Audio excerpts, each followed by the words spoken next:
এই শেষ সময়ে এসে একটু স্মৃতিচারণই হয়ে যাক। স্মৃতিচারণ। 4টি বছর কিভাবে কেটে গেল, তাই না? ওই প্রথম দিনের কথা মনে আছে? পাশাপাশি থেকেও হোয়াটসঅ্যাপেই কথা চলছিল। সবাইকে সামনাসামনি চিনতে একটু সময় লেগেছিল যে। 18 জনের সেই ইউনিটি মনে আছে? বাঙ্কমারা থেকে সব কিছুই একসাথে হতো।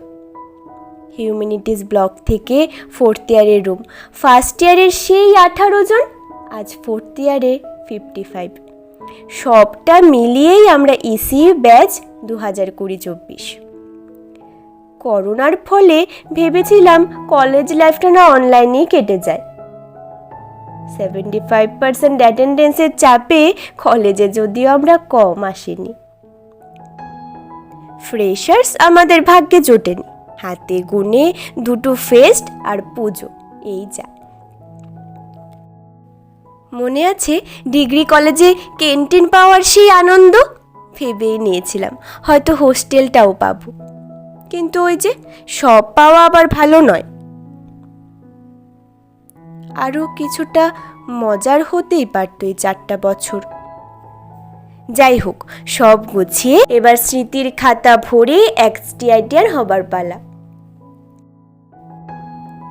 এই 4টি বছরে কলেজে যাওয়া আর আসা, কিছু পড়াশোনা, অনেকটা আড্ডা দেওয়া, কলেজে ঘোরা।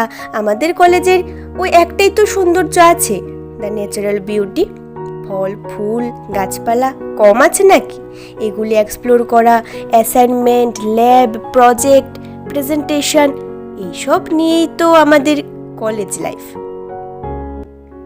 পরীক্ষার কটা দিন রইল বাকি, তারপর ইতি। লাল স্ট্রাইপের সংখ্যা বাড়ার আনন্দটা থেমে গেল।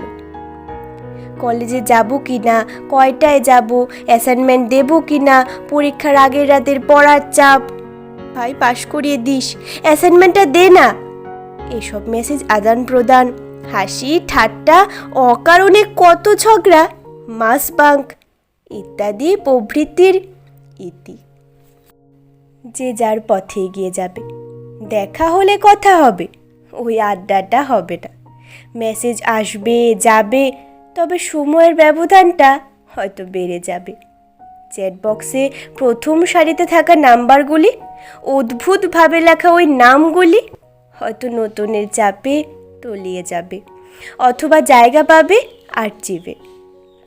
কারোর কোনো ভালো কিছু শুনলে নিশ্চয়ই উইশ করা হবে, তবে কিছু ক্ষেত্রে হয়তো হেজিটেশন প্রাধান্য পাবে। সকালের ওই বাঁধা ধরা কল দুটি আর আসবে না। তবে সব কিছুর মাঝেও সবার ওই ব্যস্ততম জীবনে একটুকু অবসরে ওই যে 4 বছরের স্মৃতি ভরা ডায়েরিটা মনের মাঝে একটু একটু করে পড়েছে, সেটাই মনে করিয়ে দেবে সব কিছু। হয়তো সেটার পাতা উল্টিয়ে আমরা এই 4 বছরের বোরিং কলেজ লাইফটাকেই অনেকটা আনন্দের এবং অনেকটা মজার খুঁজে পাবো। এই স্মৃতি ভরা ডায়েরিটার পাতা উল্টিয়ে আবার জীবিত হব এই মুহূর্তটিতেই। সব শেষে এটাই বলার, সবাই এমনটাই থাকিস, ভালো থাকিস।